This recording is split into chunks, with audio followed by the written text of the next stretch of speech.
Baik, assalamualaikum warahmatullahi wabarakatuh. Selamat siang teman-teman yang berbahagia. Semoga sehat selalu di daerah masing-masing. Kami dari kelompok 10 akan mempresentasikan tentang pedoman perilaku penyiaran dan standar program siaran atau yang biasa disebut P3SPS. Ini merupakan anggota kelompok kami. Ada aku, Agnelia Makmira. Ajar. Ada saya Tugu Riyadi dan ada Saya Angga Hadi, Muhammad Camdan Hussein, dan juga ada Angga. Ya. Baik, untuk yang pertama kita akan membahas tentang latar belakang dari pedoman perilaku penyiaran dan standar program siaran atau yang sering disebut P3SPS. Televisi menjadi media yang digemari oleh hampir seluruh lapisan masyarakat tanpa mengenal kelas dan kasta sosial. Televisi digunakan sebagai media untuk memperoleh informasi dalam kehidupan sehari-hari. Dikutip dari Khairunisa 2018 halaman 2. Ardianto dalam penelitiannya mengatakan bahwa secara umum khalayak mengakses televisi dengan tujuan untuk memperoleh hiburan dan selebihnya untuk memperoleh informasi. Keterbatasan ruang, waktu, dan jarak dapat diatasi dengan adanya televisi. Penonton dapat dengan mudah mengakses berbagai informasi dari peristiwa yang terjadi di tempat-tempat yang sulit terjangkau untuk kemudian ditayangkan di televisi dan dapat disaksikan di dalam rumah. 2004 halaman 3 dalam Khairunisa 2018 halaman 2. Namun dewasa ini TV menjadi sebuah wadah audiovisual yang memiliki regulasi hukum untuk memandu jalannya penyiaran agar sejalan lurus dengan hukum-hukum yang berlaku. Dikarenakan masih banyak acara-acara TV yang secara sengaja maupun tidak sengaja menampilkan konten yang sekiranya tidak pantas untuk dikonsumsi masyarakat luar, seperti contoh kekerasan verbal dan nonverbal, dan juga konten yang bermuatan pornografi atau sensualitas. KPI atau singkatan dari Komisi Penyiaran Indonesia adalah lembaga yang mempunyai tanggung jawab atas regulasi P3SPS dalam hal penyiaran. Lembaga KPI akan memberikan sanksi dan teguran terhadap segala elemen yang melanggar P3SPS. Dengan begitu, jalannya penyiaran akan kondusif dengan adanya pemantauan langsung dari KPI. Dalam artikel ini kami berusaha menganalisa tentang regulasi yang diberlakukan untuk penyiaran atau yang sering disebut P3SPS atau Pedoman Perilaku Penyiaran dan Standar Program Siaran, dan juga KPI, Komisi Penyiaran Indonesia, sebagai lembaga penyelenggara yang memantau jalannya aktivitas penyiaran di Indonesia. Kemudian akan dilanjutkan oleh sahabat Angga, dipersilakan. Nah, kita masuk ke sejarahnya bagaimana terbentuknya pedoman atau P3SPS ini. Jadi pedoman itu merupakan induk atau kumpulan dari undang-undang, artinya telah menjadi produk hukum yang telah ditetapkan. Pedoman perilaku penyiaran dan standar program siaran ini merupakan induk dari undang-undang yang tadi saya bilang, itu kumpulan atau yang menjadi pegangan dari penyiaran di Indonesia.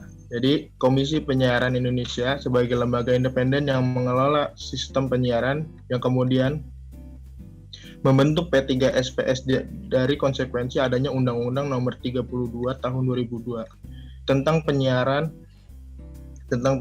proses dari undang-undang hingga jadi P3SPS ini memakan waktu cukup lama terhitung sejak masa reformasi dimulai.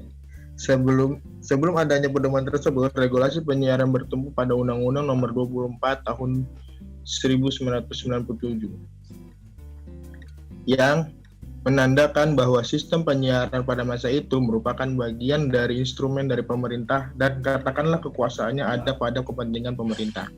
Diperkuat dari pasal 6 yang bahwa penyiaran dilakukan dengan satu sistem dan satu frekuensi digunakan atas kepentingan negara. Jadi dulu tuh penyiaran di bawah kepentingan pemerintah dan kepentingan negara. Kalau sekarang jadinya dari rakyat untuk rakyat. 5 tahun berlalu bergantilah kepemimpinan dan rezim yang membuat adanya pembedahan dalam undang-undang penyiaran tersebut. Namun perubahan tersebut belum ditandatangani hingga lewat 30 hari oleh Bu Mega, dan itu artinya disahkan. Next.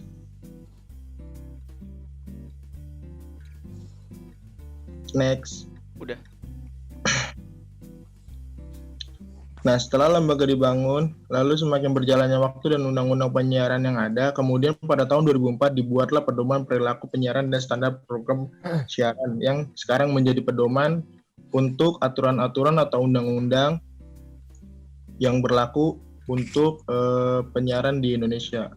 Dengan demikian, P3SPS terbentuk atas dua hal. Pertama, yaitu pengelolaan sistem penyiaran yang terbebas dari kepentingan manapun dan harus dimanfaatkan sebaik-baiknya untuk publik. Yang tadi saya bilang bahwa penyiaran itu dari rakyat untuk rakyat. Kedua, guna melakukan pemberdayaan dalam membangun semangat dan menggunakan entitas lokal dan semangat otonomi daerah dalam memperlakukan sistem siaran.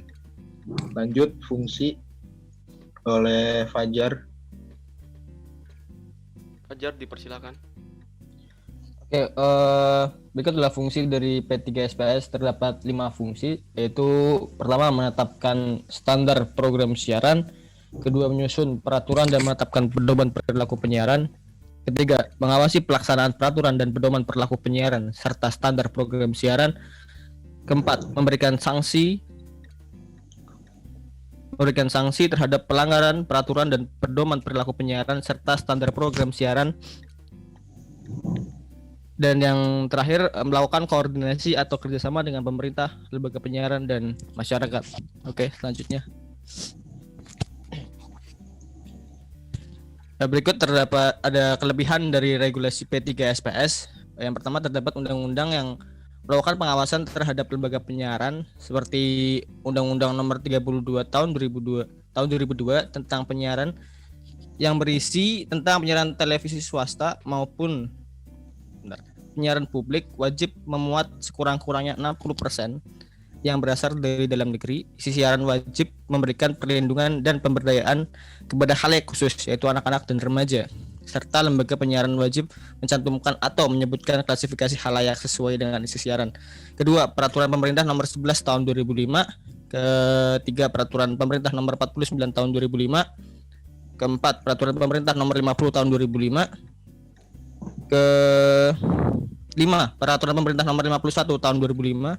Dan terakhir, peraturan pemerintah nomor 52 tahun 2005. Kedua, kelebihan regulasi P3SPS yang kedua yaitu lembaga penyiaran di Indonesia tidak memiliki sikap rasisme terhadap penyiarannya. Hal ini dijelaskan dalam bab 4 pasal 6, di mana lembaga penyiaran wajib menghormati perbedaan suku, agama, ras, dan antar golongan. Ketiga, memiliki sanksi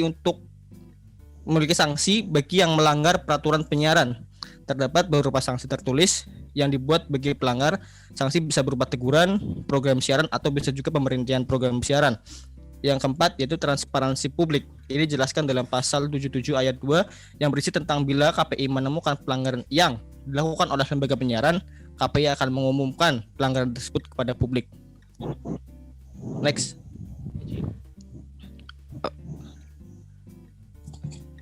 Selanjutnya akan dijelaskan oleh Akmelia Makhfirah. Oke, terakhir ada kelemahan regulasi P3SPS. Regulasi yang dikeluarkan oleh Komisi Penyiaran Indonesia atau KPI mengindikasikan bahwa KPI secara tegas memperhatikan standar program siaran dan perilaku para stasiun televisi dalam pembuatan dan penyiaran program mereka. Langkah tersebut dibuat dengan harapan program siaran yang dibuat dan ditayangkan oleh seluruh stasiun televisi dapat terjamin kualitasnya dan menghormati berbagai macam hal yang ada di Indonesia. Namun, dari langkah baik yang dilakukan KPI, masih terdapat beberapa kekurangan dalam regulasi tersebut, antara lain kurangnya sanksi dalam regulasi tersebut. Regulasi P3SPS hanya menuliskan larangan-larangan sebagai fungsi pengawasan terhadap pembuatan dan siaran tayangan televisi. Dalam buku P3SPS, kurang ditambahkan sanksi yang jelas dan denda per pasal jika salah satu program televisi melanggar regulasi yang telah ditetapkan oleh KPI. Hal tersebut berguna sebagai pengingat stasiun televisi jika program siarannya melanggar regulasi yang telah ditetapkan. Dalam beberapa program siaran yang ada, dapat dilihat jika terdapat beberapa pelanggaran seperti kekerasan, porno aksi, ataupun yang lainnya. Selain itu, sistem pengawasan KPI terkait implementasi P3SPS masih kurang. Faktanya, masih banyak stasiun televisi yang melanggar bab 7 pasal 11 ayat 2 yang berbunyi, lembaga penyiaran wajib menjaga independensi dan netralisasi isi siaran dalam setiap program siaran. Salah satu contoh lembaga yang melanggar BEP tersebut yakni TV One, Metro TV, dan MNC Group.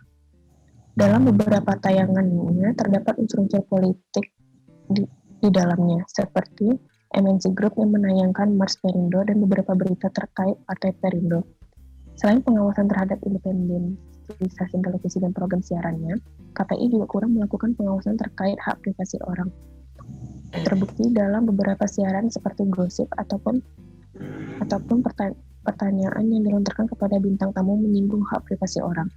Namun, penanganan KPI terhadap permasalahan semacam tersebut terkadang hanya diberi teguran atau sanksi-sanksi ringan yang tidak membuat lembaga televisi jera. Dapat diketahui bahwa kurangnya sanksi tertulis per pasal, sanksi yang berat, dan kurangnya pengawasan mengakibatkan banyak lembaga atau stasiun televisi dan program siaran melanggar regulasi yang telah ditetapkan oleh KPI.